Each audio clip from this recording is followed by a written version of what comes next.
Then the L2 processing, this is what does the atmospheric correction and will give you marine reflectances or different products if you want. And there's a couple of options here. I like netcdf files, but some people don't. So there's an option to generate a netcdf file, one single netcdf file, which can be too big if you include all bands for Rayleigh corrected top of atmosphere and marine reflectance. This file will grow too big. So for the Rayleigh corrected, it finds the atmospheric pressure, or is that something that you give into it? The atmospheric pressure is set at normal atmospheric pressure now. There is a setting where you can change this atmospheric pressure, or you use a value you have for the atmospheric pressure. You can also use a DEM if your lake is at a certain altitude. Your Rayleigh correction is either too much if you're above sea level, but if you are below sea level, like the Dead Sea, for example, you actually take off too little for the Rayleigh correction. So you have options here. One netcdf file combines everything into one file. One netcdf file per parameter. This will make one netcdf file for each of your output products you wish for.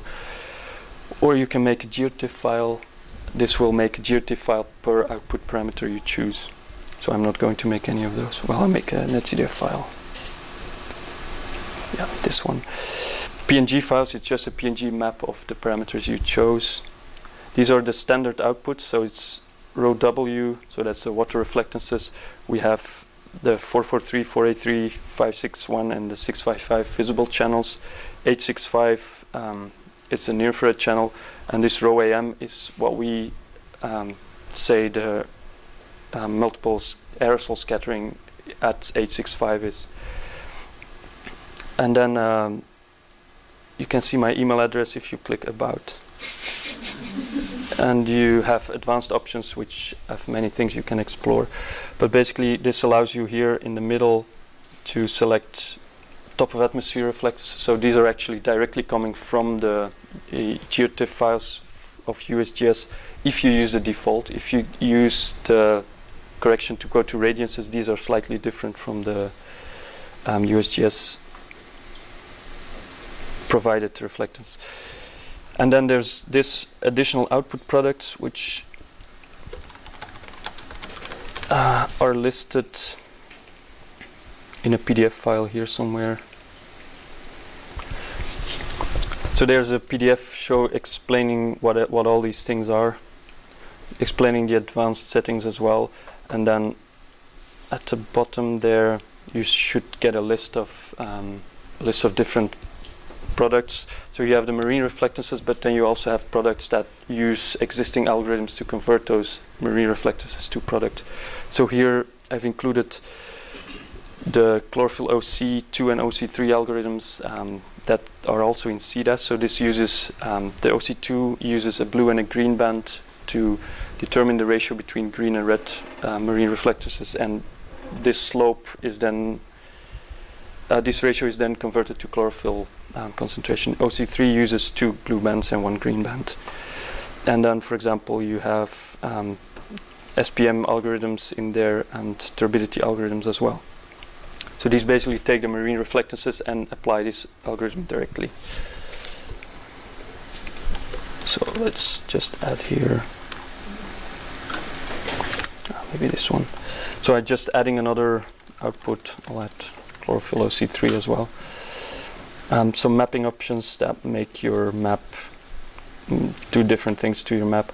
Then here in the RGB you can use pan-sharpen the RGB maps, which will use the pan band to make your RGB maps at 15-meter resolution. If you do this on a full tile, you will get a 400 megabyte PNG file, which you might not like to work with. And then here, I won't go into detail, you have different options for our aerosol correction. So you can use the SWIR bands, which is now the default, that's using those 2 long wavelength bands, but you can also use the red near-infrared correction, which has this 8.7 factor and fixes the aerosol from clear waters. And then there's some more settings for changing your aerosol epsilon.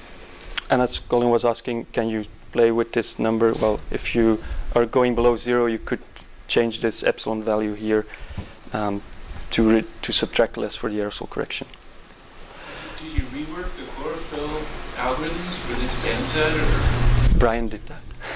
Well, that's the algorithms in CDAS were reworked to the Landsat band set, and I've taken those values.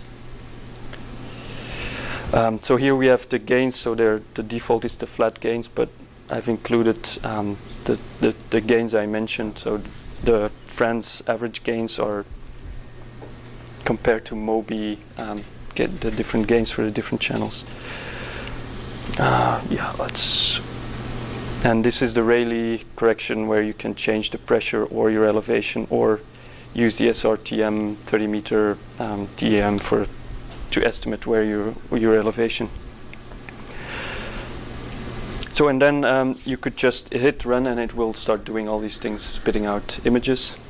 You have a save and restore button here. For example, if you have your region here, you can save these settings and import them later, so you don't have to go through everything again. And actually I have here a file, Acolyte settings DRE. If I restore this file, you see I've input some coordinates here, selected products. I'll add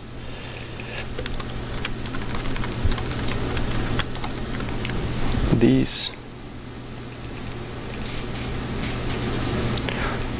and save it again. And if I hit run, it will do RGB, top of atmosphere, really corrected, and then do the L2 processing, which will go pretty fast here because I'm looking just at a small part of the scene.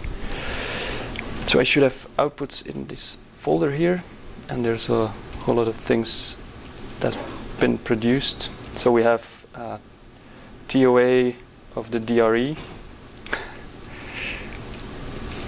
at 15 meter resolution. So we are here now, and so we can see what's happening in the DRE.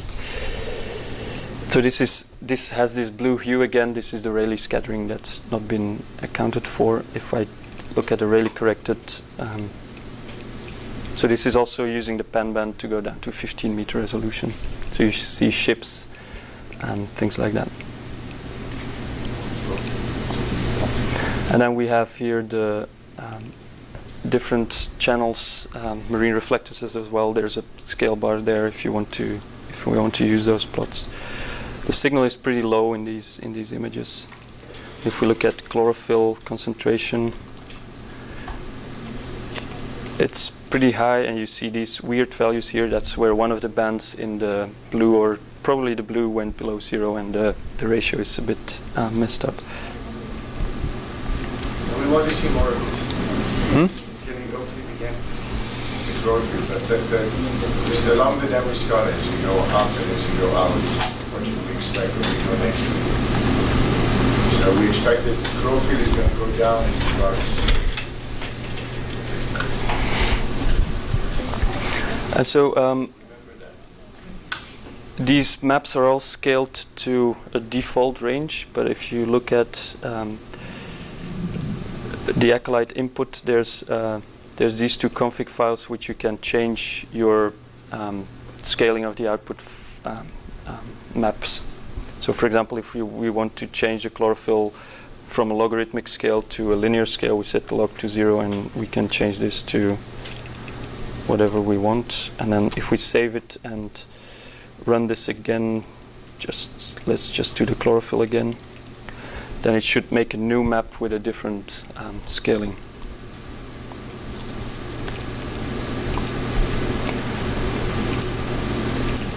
So we have a chlorophyll map that's linearly scaled between the values I just put in. We also have a color bar that you can use. So I think that's it for my little demo. If you want to get Acolyte or have questions, we have this forum. So there's the releases, that's the updates I do to Acolyte. There's some slight updates. People request me things and then I put it in if I can. So this is the last version, you can download it here. We have Windows, Linux and Mac. I haven't tested the Mac version very well, so if anyone can test this, that would be nice. Do you have any feeling for the minimum reflectance for Landsat 8 in terms of like what one bit? Because there's also USGS doesn't distribute the digital counts. It distributes a rescaled reflectance. So it's integerized reflectance they are distributing. So it's difficult. You can't go back to count, so you can't really see what the impact is of changing one count to on the reflectance. But if you run it for like really clear water from Hawaii, say, I don't know. I've run it for a couple of scenes, but I haven't looked at absolute values there. But Brian's used CDAS to do the processing of a couple of Mobi scenes, so it seems to work okay.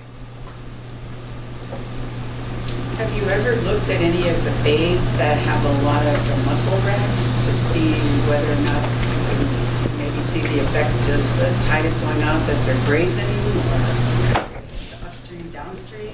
I haven't looked at that, no. And maybe also because you have this 16-day revisit, the conditions will have changed anyway, so I don't know if you can use this kind of information to...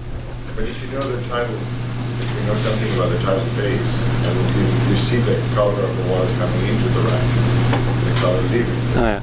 Or say something. Or upstream, downstream? Yeah, that's what happened. With the water. You can actually see some of the aquaculture constructions, like in some French bays you can see where the oysters are grown at low tide because you see the constructions there. This is phenomenal.